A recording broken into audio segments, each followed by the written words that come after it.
Hello friends, welcome to my YouTube channel. पिछली video में हमने नेट के पाठ्यक्रम में संकलित इकाई 7 की कहानी मारे गए गुलफाम उर्फ तीसरी कसम का कथावाचन किया था। अगर आपने उस वीडियो को नहीं देखा तो नीचे डिस्क्रिप्शन में उस वीडियो का लिंक दिया है, आप आसानी से वो वीडियो देख सकते हैं। आज के इस वीडियो में हम तीसरी कसम कहानी के परीक्षा उपयोगी महत्वपूर्ण बिंदुओं पर चर्चा करेंगे। तो आइए देखते हैं इस कहानी के महत्वपूर्ण बिंदुओं को। फणीश्वर नाथ रेणु नई कहानी आंदोलन में ग्राम संवेदना की कथाधारा के प्रमुख कथाकार हैं। उन्होंने प्रकारांतर से अपने लेखन से कृषक भारत की मूल्य व्यवस्था की कसौटी पर औद्योगिकरण तथा शहरीकरण की नीतियों का मूल्यांकन किया है। इनकी मुख्य कृतियां हैं इनके द्वारा लिखे गए उपन्यास मैला आंचल, पड़ती परिकथा, जुलूस, दीर्घतपा, कितने चौराहे, पलटू बाबू रोड। इनके द्वारा लिखे गए कथा संग्रह हैं एक आदिम रात्रि की महक, ठुमरी, अग्निखोर, अच्छे आदमी। रिपोर्टाज में ऋण जल धन जल, नेपाली क्रांति कथा, वन तुलसी की गंध, श्रुत अश्रुत पूर्वे। इनकी प्रसिद्ध कहानियां हैं मारे गए गुलफाम उर्फ तीसरी कसम, एक आदिम रात्रि की महक, लाल पान की बेगम, पंच लाइट, तबे एकला चलो रे, ठेस, संवदिया। तीसरी कसम उर्फ मारे गए गुलफाम कहानी हिंदी साहित्य के आंचलिक कहानीकार श्री फणीश्वर नाथ रेणु द्वारा रचित कहानी है। तीसरी कसम पर इसी नाम से राज कपूर और वहीदा रहमान की मुख्य भूमिका में प्रसिद्ध फिल्म बनी, जिसे वासु भट्टाचार्य ने निर्देशित किया और प्रसिद्ध गीतकार शैलेंद्र इसके निर्माता थे। यह फिल्म हिंदी सिनेमा में मील का पत्थर मानी जाती है। हीरामन और हीराबाई की इस प्रेम कथा ने प्रेम का एक अद्भुत महाकाव्यात्मक पर दुखांत कसक से भरा आख्यान सा रचा, जो आज भी पाठकों और दर्शकों को लुभाता है। प्रस्तुत कहानी का शीर्षक है तीसरी कसम और मारे गए गुलफाम।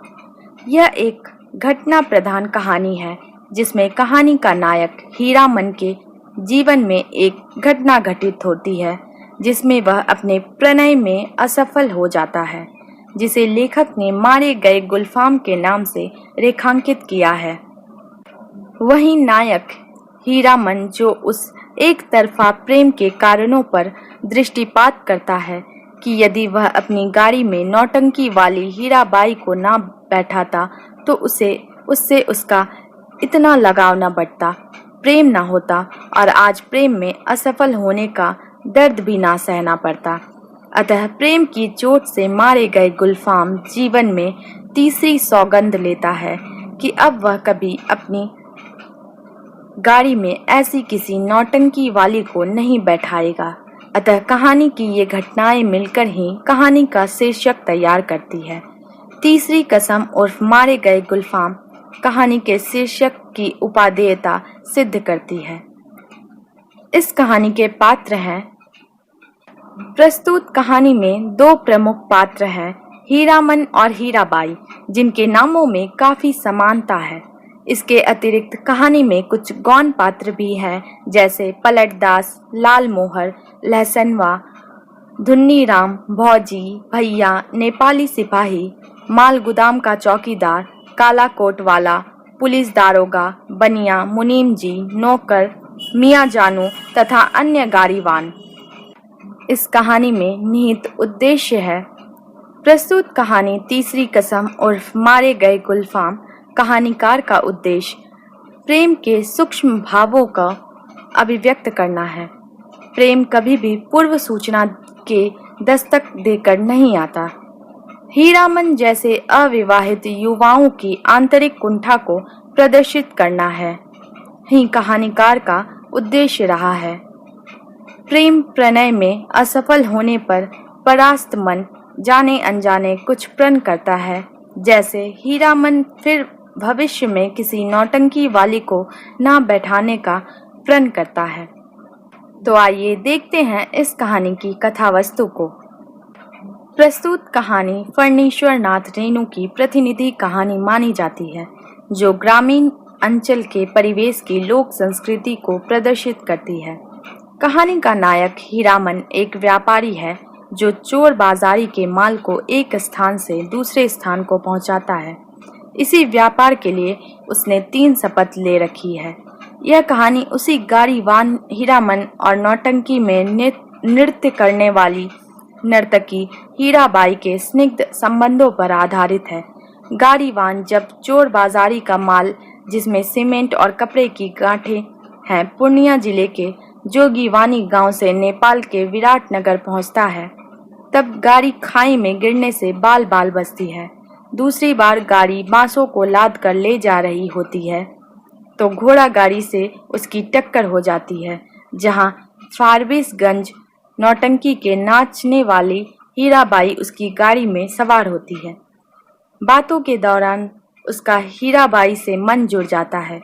उसके बाद उसने तीसरी शपथ ली कि अब कोई जितना भी भाड़ा दे ऐसी लदनी नहीं लादूंगा।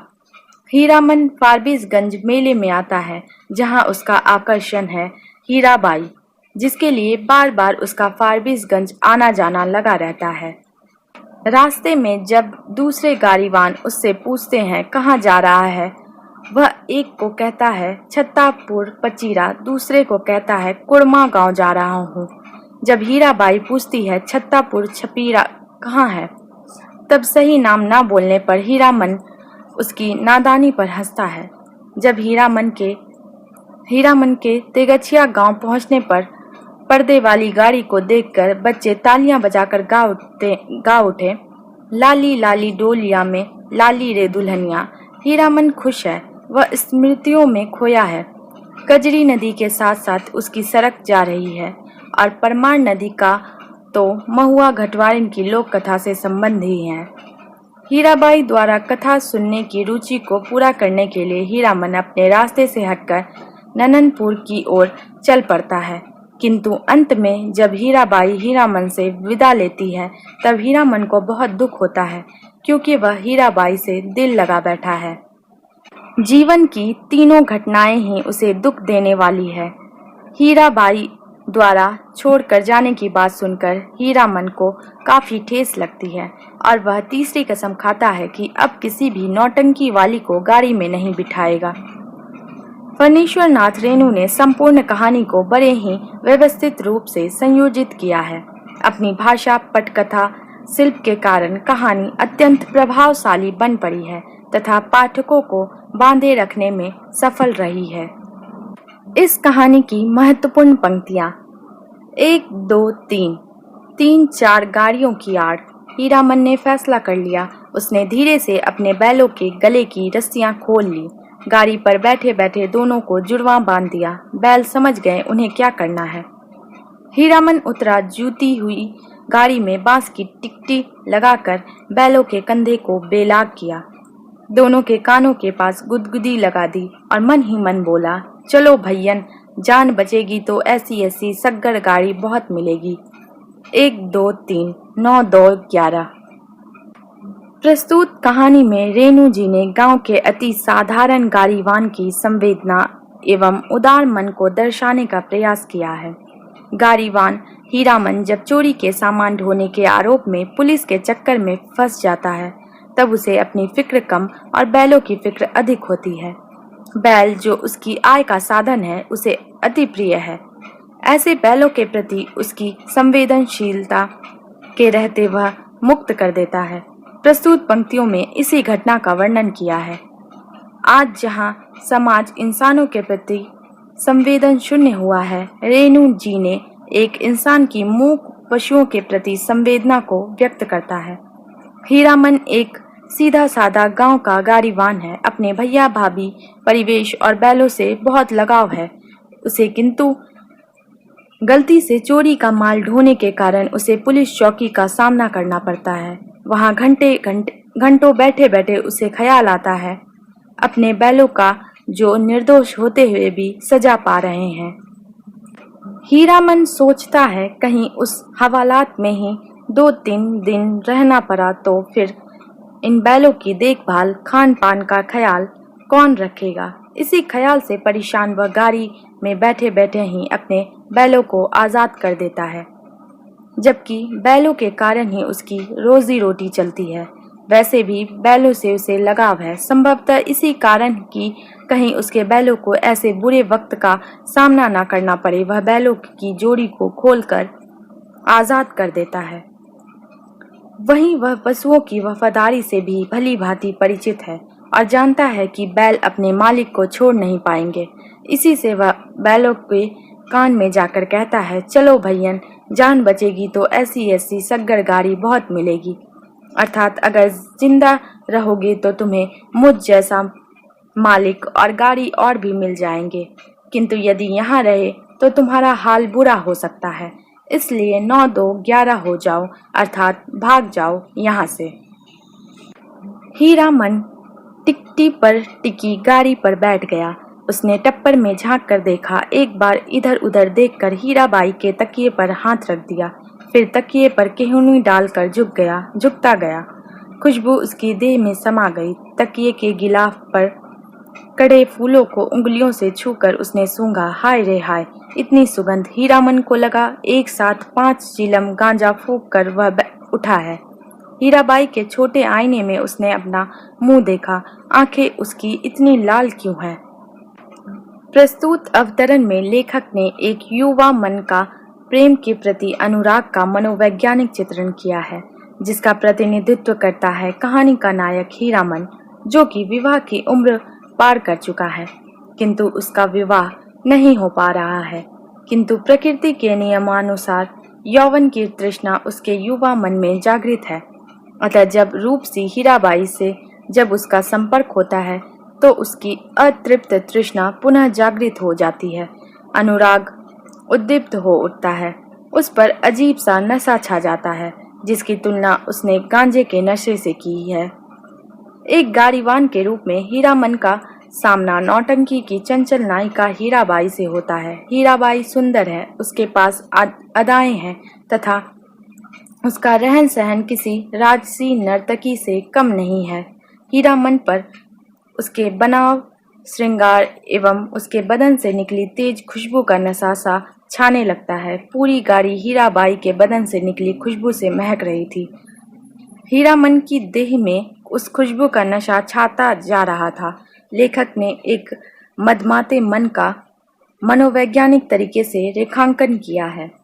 हीरामन धीरे धीरे हीराबाई के सामान को छूकर तृप्ति का एहसास करता है। वह कभी उसके तकिए पर हाथ रखता है, फिर तकिए पर कोहनी टिकाकर उस पर झुकता चला जाता है। उसका तन भी हीराबाई की खुशबू से सारोबार होता है चला जाता है।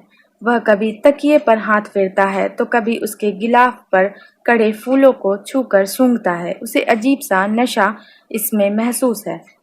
वहीं उसे हीराबाई के साजो सामान में एक छोटा आईना दिखाई देता है, जिसमें वह अपनी छवि देखता है तो पाता है कि सचमुच उसकी आंखें नशे से लाल हो रही है। प्रस्तुत पंक्तियों के माध्यम से कहानीकार ने प्रेम की स्वाभाविक तृष्णा को प्रदर्शित किया है। व्यक्ति जितना ही नजर अंदाज कर ले, किंतु इससे नहीं बच सकता। गाड़ी ने सीटी दी। हीरामन को लगा उसके अंदर से कोई आवाज निकलकर सीटी के साथ ऊपर की ओर चली गई। कू, इस छी छक, गाड़ी हिली। हीरामन ने अपने दाहिने पैर के अंगूठे को बाएं पैर की एड़ी से कुचल लिया। कलेजे की धड़कन ठीक हो गई। हीराबाई हाथ की बैगनी साफी से चेहरा पोंछती है। साफी हिलाकर इशारा करती है, अब जाओ, आखिरी डिब्बा गुजरा, प्लेटफॉर्म खाली, सब खाली, खोखले मालगाड़ी के डिब्बे, दुनिया ही खाली हो गई मानो। हीरामन अपनी गाड़ी के पास लौट आया। रेणु जी एक सफल कहानीकार हैं। अपनी कहानी में जीवन के विविध रंगों का समावेश बड़ी ही सहजता से कर लेते हैं। तीसरी कसम उर्फ मारे गए गुलफाम कहानी में भी उन्होंने प्रेम की संयोग और वियोग दोनों ही अवस्थाओं का बड़ा ही सुंदर चित्रण किया है। हीराबाई का हीरामन की गाड़ी में उसके साथ यात्रा करना हीरामन के लिए संयोग की अवस्था होती है, जिसमें वह हीराबाई के सानिध्य और उसकी वस्तुओं को मात्र छूकर ही अपने प्यार की तृष्णा शांत कर लेता है। किंतु कुछ समय बाद ही हीराबाई से जब उसका बिछोह होता है, वह हीराबाई को गाड़ी में विदा करता है, तो उसे लगता है उसके जीवन में सर्वत्र रीतापन ही रीतापन है। कुछ पलों का साथ जहाँ उसे जीवन का असीम आनंद दे गया था, अब वही बिछोह उसे अजीब सी टीस देकर जा रहा है। हीरामन हीराबाई को गाड़ी में बैठाकर उसे आसपास के स्थलों से परिचित कराता जा रहा था। इसी बीच लोकगीत भी सुने, किंतु यह सफर कहीं तो समाप्त होना ही था। सो आज स्टेशन पे आकर यह समाप्त हुआ। हीरामन को लगा मानो उसके जीवन का सफर ही समाप्त हो गया। उसने हीराबाई को गाड़ी में बैठा तो दिया, मगर उसे लग रहा था कि वह अपने किसी कीमती सामान को अपने से दूर कर रहा है। जैसे ही गाड़ी ने सीटी दी, हीरामन को लगा मानो उसके भीतर कुछ अजीब सी टूटन का स्वर निकला। गाड़ी चल पड़ी। हीरामन को लगा गाड़ी चलते ही उसका शरीर जड़ हो गया। वह पैर के अंगूठे को कुचलकर स्वयं के चैतन्यता का आभास दिलाता है। हीराबाई, जिसके लिए हीरामन केवल एक गाड़ीवान है, अतः उससे बिछड़ते हुए उसे इस तरह का कोई भाव नहीं होता, क्योंकि यह एक तरफा प्यार है। इसलिए हीराबाई अपने रुमाल से अपना पसीना पोंछकर हाथ हिलाते हुए हीरामन को इशारा करती है कि अब वह लौट जाए, किंतु हीरामन जड़वत वहीं खड़ा हीराबाई को देखता रहा। गाड़ी धीरे धीरे रफ्तार पकड़ते हुए स्टेशन से दूर होती जाती है। स्टेशन यात्रियों की भीड़ से खाली और सूना हो जाता है। हीरामन को अपनी जिंदगी भी इसी तरह खाली और सूनी सी लगती है। वह उदास मन से अपनी गाड़ी पर लौट आता है। लेखक ने क्षणिक प्रेम और उसके वियोग का चित्रण किया है।